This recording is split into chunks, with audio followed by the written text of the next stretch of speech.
I do think it's really, really important for people to feel like they belong, to be honest, to feel like they have a heritage and they're proud of who they came from, or they maybe, even if you don't know where you come from, that you kind of can figure that out along the way. And especially over in America, there's a lot of people that they don't really know too much. They're going from, again, they might have someone that emigrated during the famine. They could have some Italian family, some anywhere. There's, especially where I am in New York, everyone is so kind of like all congested in together in this big, they call it a melting pot. I call it like an absolute washing machine. Like it's amazing, but it means it's a little bit harder to discover who you are and where your family came from, and engaging with a new language or a new part of a culture. That kind of can connect you to people across the world. Like there's Irish people everywhere. That was Ailísh Conneely, who's helping the Irish American Baseball Society in one of our missions to make Irish culture more accessible to our members. Ailísh is teaching Irish language courses for members of the society. Hello, and welcome to episode 81 of the Irish Baseball Podcast. I'm your host, Rick Becker.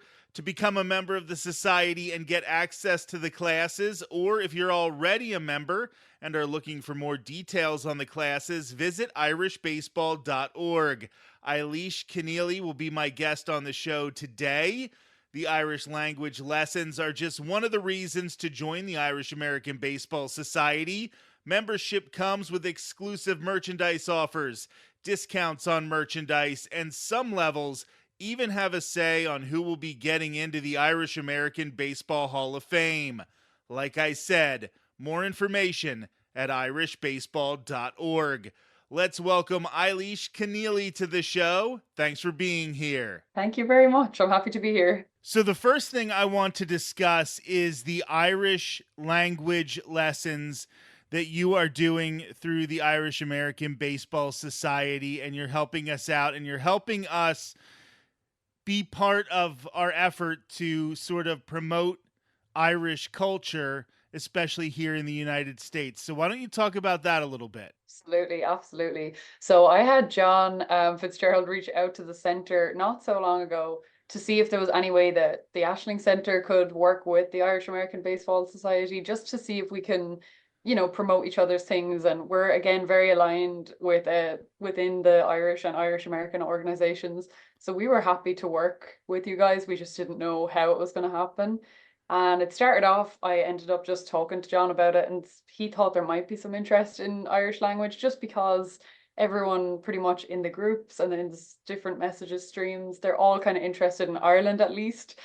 And if you're interested in Ireland, why not take it a step further, do a little bit of Gaeilge. I'm actually an Irish teacher in Ireland. I've taught for a couple of years and then moved here, and I've been working at the Ashling Centre. So we have an in-person class anyway. And I had been hoping to try some type of virtual or Zoom class that we could offer to people that came into us. And this just kind of came up at a good time. So the preservation of the Irish language, I think, is so incredibly important. I know I've only been over there once, but I spent a lot of time in the western parts of Ireland where people still do speak it on a regular basis, especially a lot of the older people, but they try to make sure that they continue to teach it in schools and try to keep this thing going.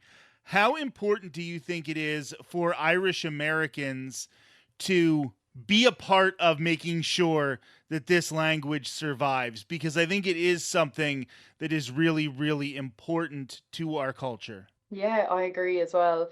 And Irish has been a kind of endangered language really for years. And even when I was growing up, a lot of the people that would have learned Irish in school with me have never had a chance to speak it since then. It just depends on your circles, or like you said, where geographically in Ireland you live. And I guess as well, being Irish American and wanting to be a part of Ireland, like your ancestors, or maybe you're just your parents or whoever is from Ireland and somewhere in the family. And that kind of makes it a little bit more appealing to want to know, okay, well, what do they have going on? What's their culture like? What's their music? What's, food? We won't go there, but definitely the language. I actually think Irish is such a beautiful language. It's a little bit hard to learn it, especially on your own. So I do think it's important for over in the States, in New York, and whatever other parts of the East and West Coast, that there's some place for people to go, or Zoom that people can join on to help them kind of be a part of Ireland. Like, that is essentially one of the main things that Irish people are proud of when they know it, is the Irish language, and then they feel embarrassed about when they don't know it. So it's a hard one. We're trying to revive it in Ireland too. But I think the last couple of years I've seen a lot more on social media, and just across the world there's a lot more people speaking it. So we love to see it. I'm happy to keep it going on my end as well. And I think the history of trying to preserve the Irish language is really interesting, because you have a lot of writers, especially, who went to islands where it was still spoken as it was hundreds of years ago, and they try to write it down, they try to pick it up phonetically. And then once Ireland finally became a republic, then that sort of kickstarted this effort to really make sure that kids at least were introduced to it if they wanted to continue learning it through their adult lives. Of course, every street sign in Ireland is written in both English and Irish. But what about that history of trying to make sure that this gets preserved, and some of the people who literally dedicated their lives to it? It's actually like, it's obviously the language is a credit to them. Like, we probably have so many words and so many things that we can attribute to just people putting in that kind of groundwork and literally dedicating years of their lives to documenting things, recording songs, recording interviews, making little things like that possible. Because unfortunately, the history behind the Irish language, it wasn't, we had to fight to keep it. And it's kind of a anti-colonial language, is in a lot of ways. It's like you're standing up for your own country, and a country that's, been through a lot by speaking it. But even that, a lot of the people from the Gaeltacht regions, like my dad and his family, they would be from Inisheer in the Aran Islands, and they speak Irish daily when they're there. And a lot of them could never spell. They never really knew how to write Irish down properly. So having a good education kind of system across, between children and adults is huge, because otherwise it is going to die out. We have to kind of keep something going, even if it's only a portion of what they can speak in the Gaeltacht. It's still nice to be able to like teach the beginnings of conversational stuff to people. It's and I think the history aspect appeals to people here. They kind of understand why we want to keep it alive a lot more. I used to live in Arizona, and we were like, my house was right next to the border with a reservation for Native Americans. And we would take part in a lot of, Native American, they would have their powwows, they would have different cultural events, and Right. it was a part of the community. And them preserving their languages was something that was a big part of that. And they would talk about trying to keep their languages alive, how it was illegal at certain points in the United States for them to speak their language, but they have it Yeah. written down.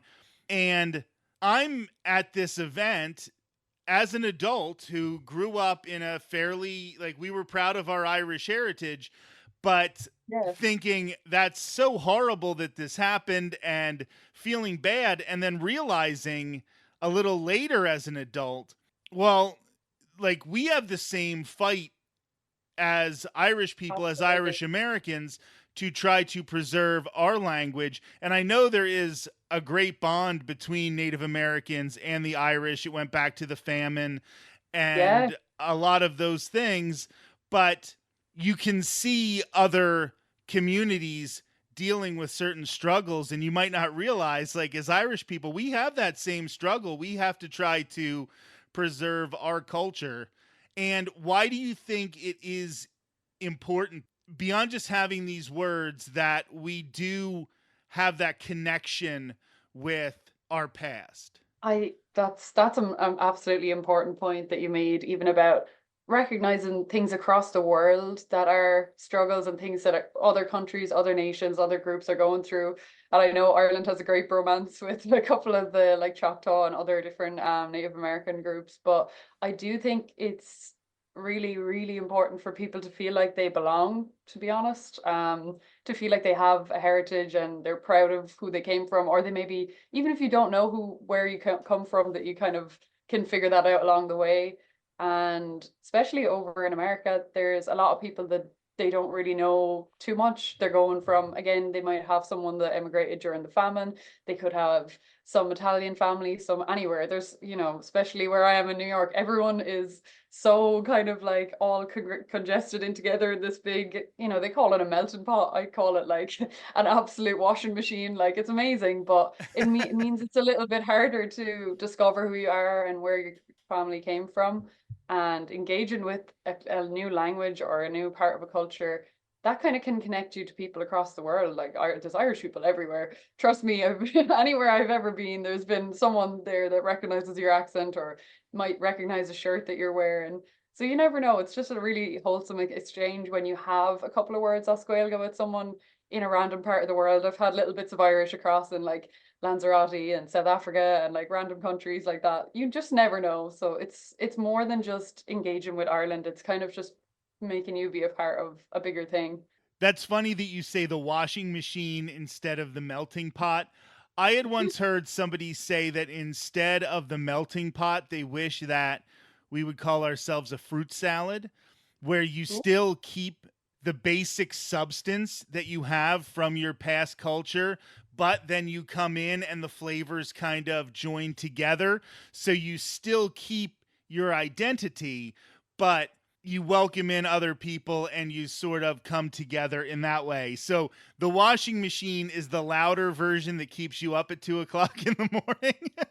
But that is also a big part of American culture. So yeah, right. And honestly, it's not as poetic of an analogy, but there's still all the different, if you're like me, you throw in all the different colors and all the different random pieces of fabric and pillowcases and shoes in at once. So and then sometimes the keys come out of the pocket because you didn't realize they were there. No, it's a perfect analogy. I love it. So let's talk about the Aisling Center in Yonkers, New York, and the goal of the center. And we have a lot of our members are in the New York area.